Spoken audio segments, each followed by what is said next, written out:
Өдөржиний эвлэлийн байгууллагын зүгээс цалин тэтгэврийн нэмэгдлийг засгийн газраас удаа шаардж байсан. Тэгвэл гурван талт хэлэлцээрийн үр дүнд 2016 оны эхний төсвийн тодголоор цалин тэтгэврийн нэмэгдлийг оруулах улсын их хурлын тогтоол гарсан байна.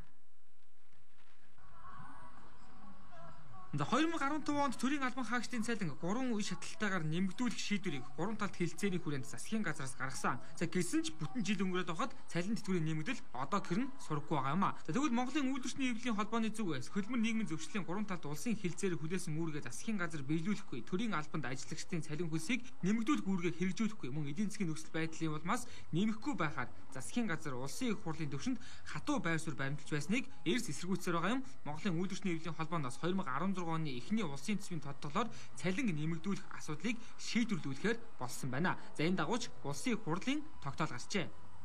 Төрийн албанд ажиллагчдын цалин хөлсийг нэмэгдүүлэх чиглэлээр тодорхой юм тохиролцоо хийсэн боловч бас энэ цалин хөлсийг нэмэгдүүлэх асуудал дээр ямар нэгэн шийдэл гаргаж чадлагүй шинэ онтой золгож байна. Хэдийгээр ийм нөхцөл байдал үүссэн ч гэсэн Монголын үйлдвэрчний эвлэлийн холбоо 10 сараас хойш хөдөлмөрийн хамтын маргааныг эхлүүлж, энэ хөдөлмөрийн хамтын маргааныг заавал жагсаа цуглаанаар биш гэрээ хэлэлцээрийн хүрээнд шийдвэрлэх энэ боломжийг судалсны үр дүнд энэ хэлэлцээрт нэмэлт өөрчлөлт оруулах энэ хэлэлцээр амжилттай зохион байгуулагдаж төрийн албанд ажиллагчдынхаа цалин хөлсийг энэ 2016 онд нэмэгдүүлэх, ахмад буурлуудынхаа тэтгэвэр тэтгэмжийг нэмэгдүүлэх энэ боломжийг хэлэлцээрийн хүрээнд бий болгож чадсан.